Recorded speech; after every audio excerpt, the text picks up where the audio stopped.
Hola a todos los amigos de Filosofía Apuntes.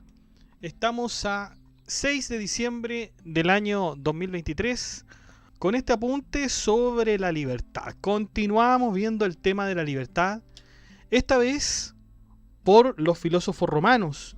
Ya habíamos visto en entradas anteriores la etimología de la palabra libertad, así como también el concepto que tenían los filósofos griegos de la misma. Es conocido que los romanos inspiraron sus instituciones y su cultura en los griegos, pero también tuvieron sus propias innovaciones, sobre todo respecto del derecho y los asuntos privados. Ahora veremos en qué se diferencian los filósofos griegos de los romanos con respecto a este concepto tan en boga incluso hoy en día, que es la libertad. Así que sin más dilación, vamos allá.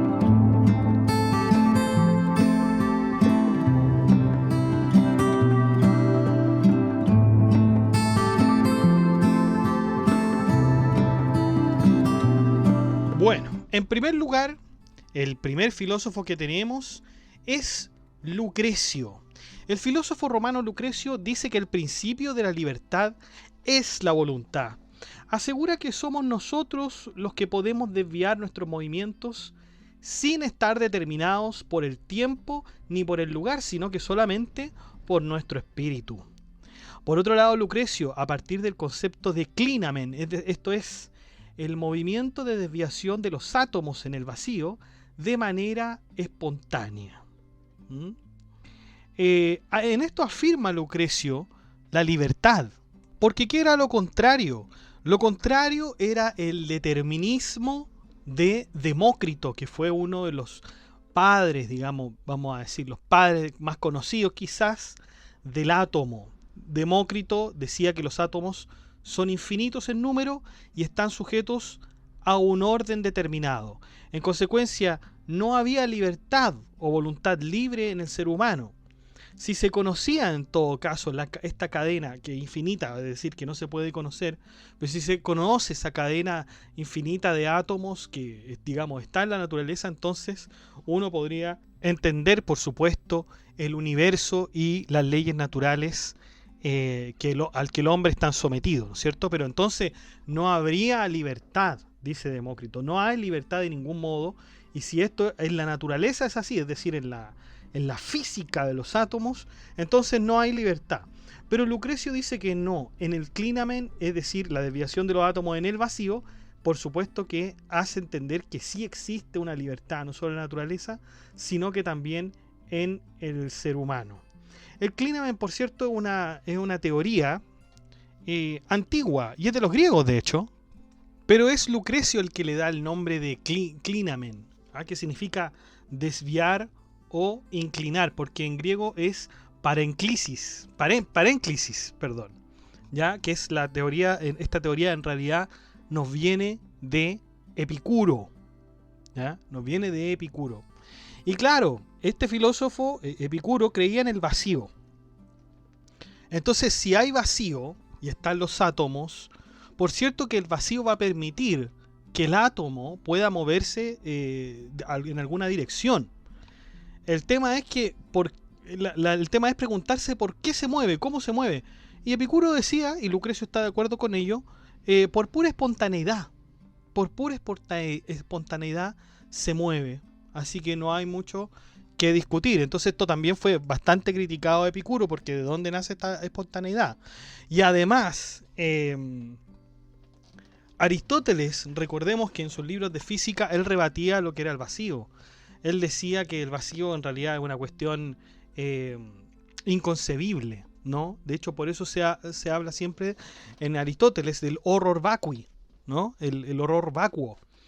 Por lo tanto, no hay mucho que discutir en ese sentido. La existencia del vacío es la que permitiría, de acuerdo a Lucrecio y Epicuro, que los átomos se muevan espontáneamente por el espacio que está presente en el vacío. Pero Lucrecio nos dice que la libertad en el ser humano es evidente además. Por eso es que el filósofo romano toma la concepción de Epicuro sobre los átomos, que también se moverían por una espontaneidad, es decir, es por una cuestión de lógica. El hombre veía a Epicuro bien simple, veía que el hombre podía tomar sus propias decisiones con respecto a un tema, y bueno, de ahí se sujetaba de que existe en efecto una libertad del hombre. No hay ninguna coacción en que el hombre, por ejemplo, tome la decisión de cambiarse de casa, tome la decisión de caminar por un cierto lado y por otro no, de mirar para cierto lugar y para cierto no. Ahí hay una voluntad, dice Lucrecio.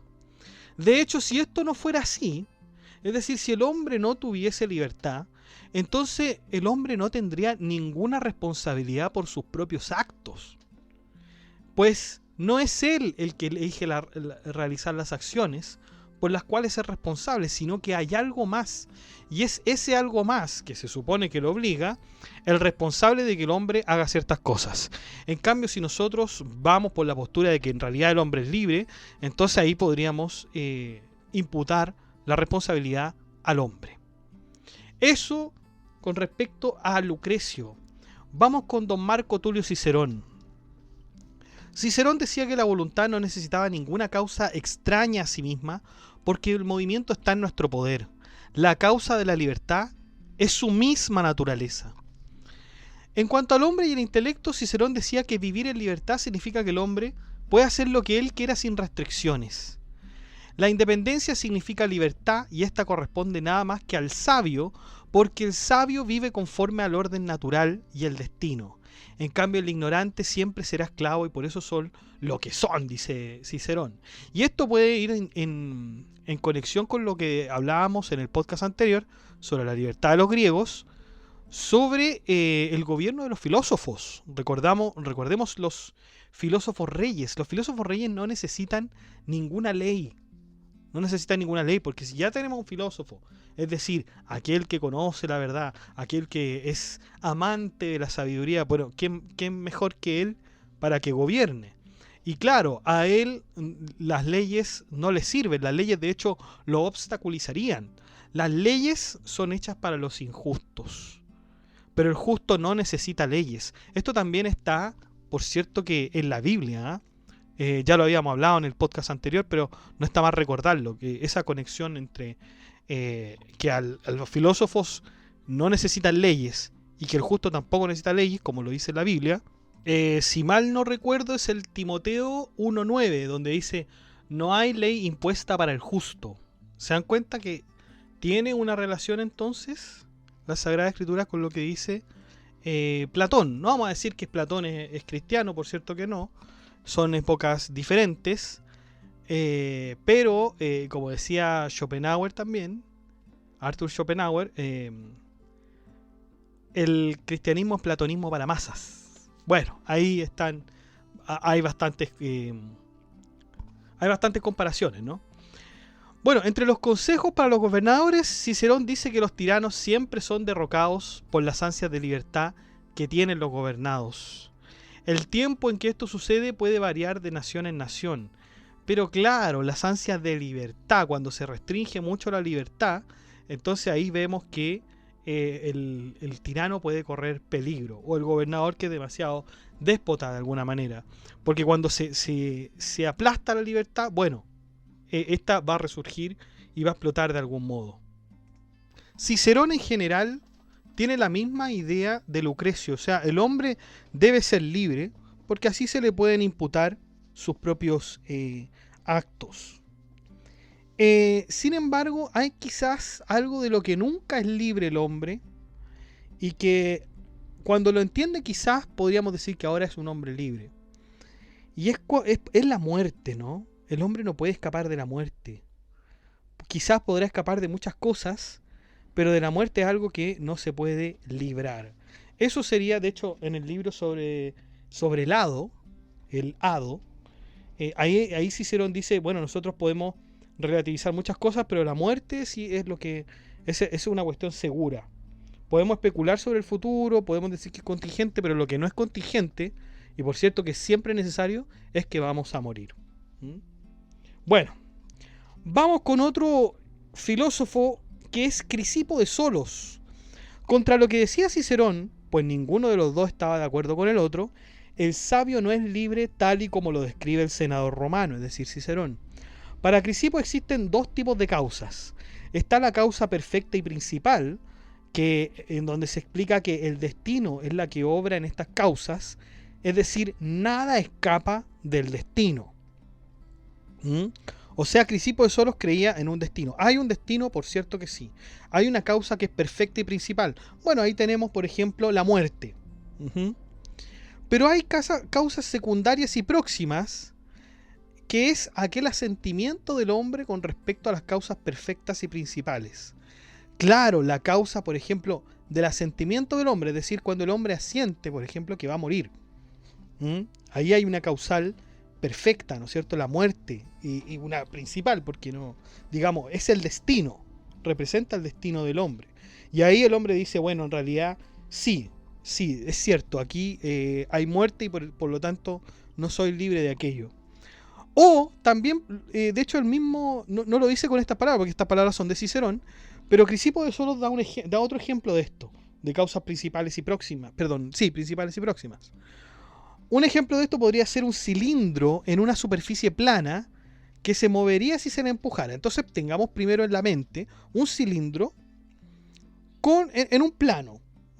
Ustedes saben que si uno empuja el cilindro ya se va a mover. La causa principal y perfecta es la capacidad de movimiento que tiene el cilindro, la facultad, la potencia que tiene para moverse. Pero el empuje queda en el asentimiento del hombre. El hombre ve, ¿no es cierto?, si va a empujar ese cilindro o no. Por lo tanto, ahí hay dos causas, ¿no? La causa perfecta y principal, que es la capacidad de movimiento, y la que es secundaria y próxima, que es el empuje en el asentimiento del hombre. Pero para Crisipo, el hombre sigue no siendo libre, pues de todas maneras estaría determinado por las causas perfectas y principales. Claro, tiene poderío en las causas secundarias, por cierto que sí, tiene el poderío, pero no en las perfectas y principales. Hay un espacio que en que solamente es libre con respecto a su asentimiento sobre las cosas que tiene enfrente. Por lo tanto, ¿podríamos decir que tiene libertad? Sí, dice Crisipo de Solos, pero está limitada a las causas perfectas y principales. Como podemos ver, Crisipo, de alguna manera, está concordando con Cicerón, pero claro, lo que pasa es que Cicerón dice que el hombre, a excepción de la muerte, en todo lo demás es libre. Y Crisipo ahí le pone el paralelo y dice, no, pues porque hay causas que son perfectas y principales en donde el hombre realmente no tiene, la única libertad que tiene está entre sus causas secundarias y próximas. Vamos con Epícteto.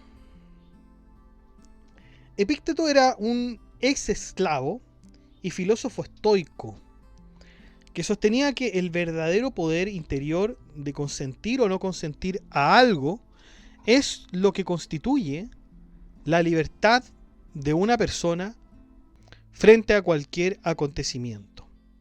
Epícteto en sus diálogos mencionaba la diferencia entre la esclavitud y la libertad, y con justa razón, ya que él mismo nació como esclavo.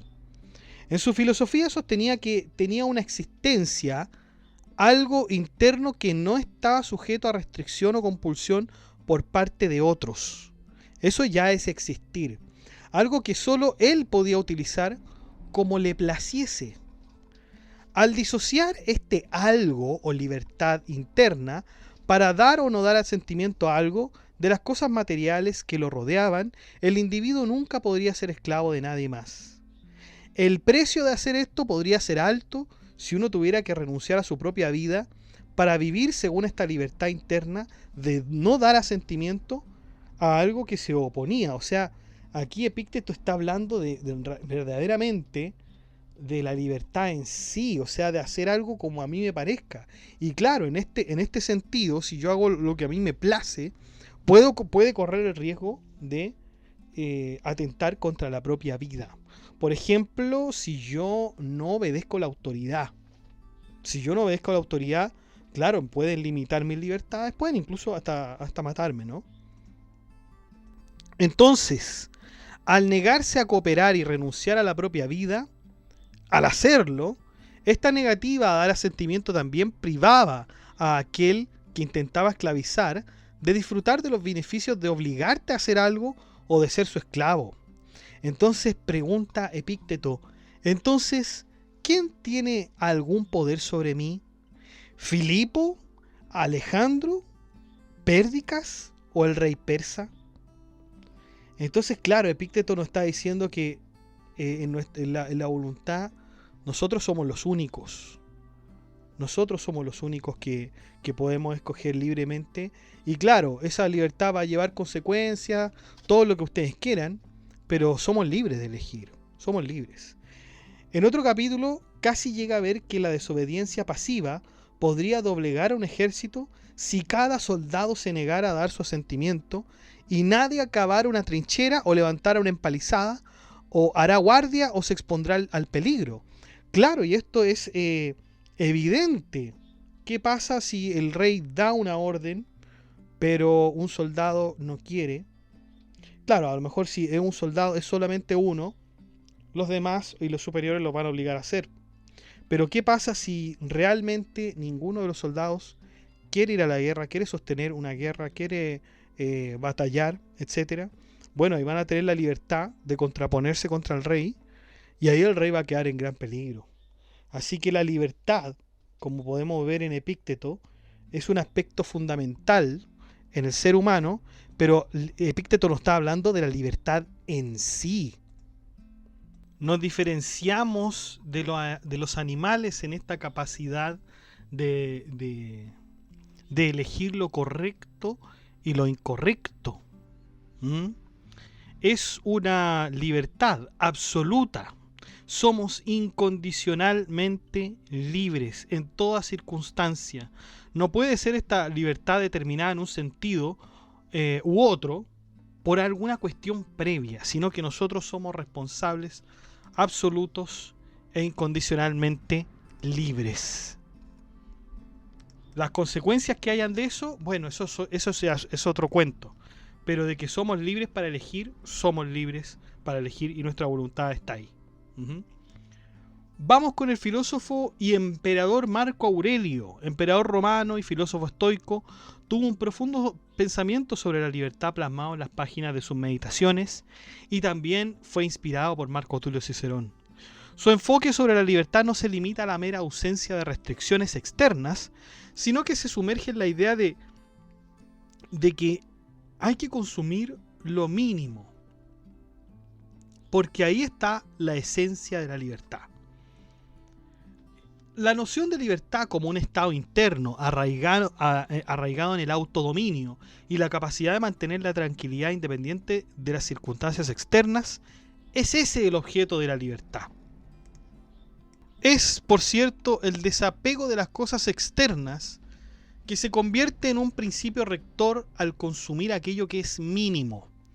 Marco Aurelio advierte contra la esclavitud emocional a las posesiones materiales y sugiere que la verdadera libertad se encuentra en liberarse de la dependencia de aquellas cosas que además están más allá de nuestro control.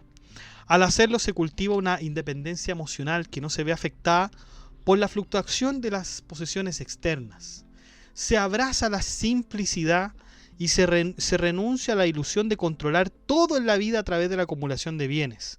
La verdadera libertad, entonces, según Marco Aurelio, radica en la aceptación sabia de lo que está más allá de nuestro control, liberándonos así de las cadenas de las expectativas irreales. Y esta idea de don Marco Aurelio va a coincidir plenamente con la que nos presenta San Agustín de Hipona a continuación, porque el doctor de la gracia tiene otro concepto de libertad que se suma también al de libre albedrío, que también vamos a ver ese tema. De hecho, la mayor parte de las cuestiones relativas a la libertad humana fueron recogidas por San Agustín de Hipona en aquellos tiempos. En una de sus obras llamada Sobre el libre albedrío, Agustín tiene la siguiente reflexión: el libre albedrío fue dado para vivir rectamente, no para pecar. ¿Pero cómo? ¿Acaso no es debido a la libertad del libre albedrío que podemos pecar? No, el libre albedrío no fue hecho para que el hombre pueda pecar. Fue dado para hacer el bien, porque de otro modo, ¿cómo podría castigarse a un hombre por pecar si el libre albedrío es el que le da la capacidad de hacerlo? Por lo tanto, el libre albedrío se ha hecho para hacer el bien. Por lo demás, Agustín pone la libertad como un bien común. La voluntad o libertad del ser humano es un bien común del que pueden disponer todos. Cuando dicha voluntad se aparta del bien común, se vuelve pecadora y mala. ¿Cómo se podrá apartar del bien? Bueno, cuando piensa en sí misma y no en el bien común. Sin embargo, en la misma conversación se habla, que tiene Agustín en esta obra del Libre Albedrío, se habla sobre la incompatibilidad de ejercer la libertad y estar sometido a la gracia de Dios. Es difícil conciliar en el mundo cristiano, y fue difícil, como ya lo hemos estado viendo con Martín Lutero, conciliar estos dos conceptos, la libertad y la gracia. En el diálogo, Evodio, que era amigo de San Agustín, le parece que la libertad del hombre es incompatible con la presencia de Dios. Es decir, no se puede pecar y tener a Dios para ver ese pecado al mismo tiempo, siendo que Dios es divino. Y Agustín dice que Dios no puede obligar a un hombre a pecar, así como tampoco otro hombre podría obligar a pecar a otro. Claro, no puede obligarlo a pecar porque en realidad no sería responsable, ¿no? Y además que el hombre, como ya lo decía Epícteto, es autónomo en sus propias decisiones. Dios no obliga a nadie a pecar, pero puede predecir que alguien peca. De este modo, Dios no es autor de todo lo que prevé, pero sí es autor de castigar posteriormente a quien hace el mal. Absolutamente todas las criaturas contribuyen al orden y sus pecados no alteran en nada el orden establecido. Toda criatura que peca no lo hace con libertad, sino que con voluntad, pues el ser humano es libre cuando hace las cosas que puede y debe. La misma idea entonces de don Marco Aurelio está inscrita en el pensamiento de San Agustín. Ahora ojo que San Agustín, en una obra que se llama Sobre el espíritu y la letra, que es una obra predilecta de Martín Lutero, bueno, Agustín dice que el libre pecado no es nada sin la gracia. Que el libre pecado no es nada sin la gracia. Y ahí parece que hay un poco de determinismo, parece que hay un poco de una voluntad que en realidad no es libre, sino que está determinada. Pero eso ya son interpretaciones que vamos a ver más adelante. Por lo menos en el libro sobre el libre albedrío de Agustín, esas ideas previas que mencioné antes de este comentario son las que están, ¿no? Son las verdaderas. Vamos a seguir con el concepto de libertad. Nos faltan los filósofos de la Edad Media. Y luego vamos a analizar el concepto del libre albedrío. Por cierto, muchachos, los quería invitar también a que se sumen al grupo de WhatsApp que tenemos en Filosofía Apuntes. Está en la descripción de este video. Así que ahí pueden copiarla, por supuesto, y acceder para que reciban todas las noticias de Filosofía Apuntes. Ahí las voy a poner primero, de hecho. Así que para que todos estén al tanto.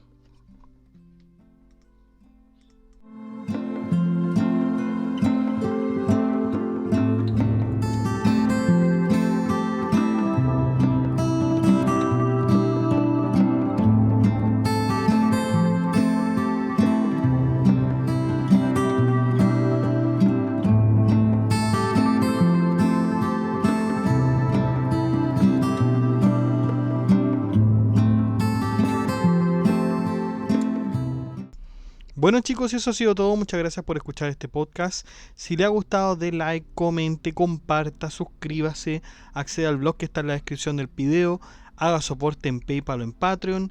Saludamos a nuestros mecenas romanos que son Abstract Panicker y Ricardo, que colaboran con este proyecto de Filosofía Apuntes mensualmente. Un abrazo chicos, un gusto que estén acá.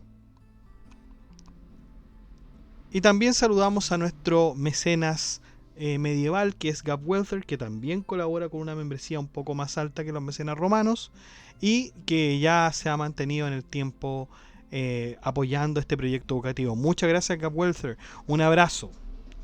Y usted también puede ser colaborador en Filosofía Apuntes inscribiéndose en las membresías que aparecen en el botón unirse de cada video. Usted presiona el botón unirse, van a aparecer 4 membresías con distintos precios y usted puede elegir el que mejor le convenga. Si no le acomoda ninguno de esos precios, de todas maneras usted puede colaborar con Filosofía Apuntes haciendo clic en el botón gracias y poner la suma que a usted más le acomode. Que estén muy bien, cuídense. Chau.